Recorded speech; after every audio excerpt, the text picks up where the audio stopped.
Friends, నేను Shailaja Patibandla. Friends, ఇది దశావతారాల వెంకటేశ్వర స్వామి temple అనమాట. మనకి విజయవాడ నుంచి గుంటూరుకు వెళ్ళే దారిలో ఉంటుంది. మనకి విజయవాడ నుంచి వెళ్ళేటప్పుడు నాగార్జున యూనివర్సిటీ వస్తుంది. అక్కడ దాటగానే ఆపోజిట్లో అనమాట నంబూరు గ్రామం రైట్ సైడ్లో ఉంటుంది దశావతార వెంకటేశ్వర స్వామి గుడి. చూడండి ఎంత బాగుంది ఆవరణ. 4 ఎకరాల్లో కట్టారంటండి గుడి. చూడండి ఎంత బాగుంది, చుట్టూ ఆవరణ అదంతాను. ఇక్కడ దశావతారాల గురించి రాశారనమాట. లోపల మన ప్రాంగణం అనమాట. ఫస్ట్ వినాయకుడు వస్తాడు, తర్వాత వెంకటేశ్వర స్వామి, పక్కన అమ్మవారు ఉంటారు. చూడండి ఎంత నిలువెత్తు విగ్రహం, 11 అడుగులు అంటండి విగ్రహం. మొత్తం చూడండి ఎంత బాగుందో అసలు. నిలువెత్తు అక్కడ సాక్షాత్ వెంకటేశ్వర స్వామి ఉన్నట్టే.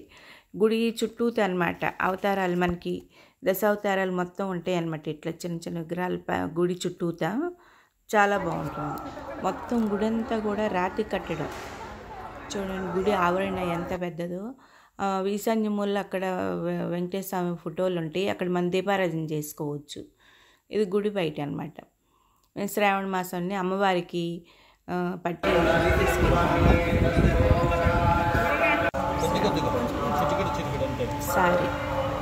సారీ తీసుకెళ్తే మొత్తం పంతులు గారు పూజలు చేసి గొప్పగా మంచిది అందరి చేత తాంబూలాలు పెట్టించి పసుపు కుంకుమ వేయించి కొంచెం బియ్యం 3 సార్లుగా వేయించారు.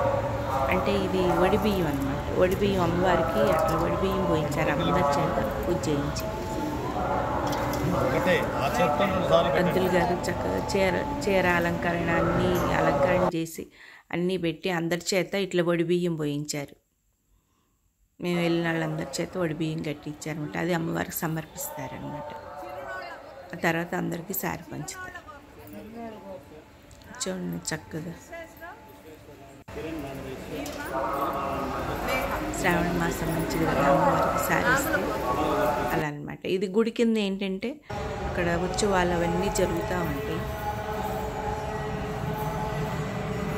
ఈ హాల్ పక్కనే అన్నదానం ఉంటుంది అనమాట. ప్రతినిత్యం అన్నదానం జరుగుతుంది అక్కడ. చక్కగా అన్నదానం జరుగుతుంది, బాగుంటుంది. ఓకే ఫ్రెండ్స్, ఇది కానీ మీకు నచ్చినట్లయితే please subscribe, like and share. ఒకసారి మీరు కూడా దర్శించండి ఫ్రెండ్స్. ఇది మెయిన్ రోడ్డు మీదకే ఉంటుంది టెంపుల్.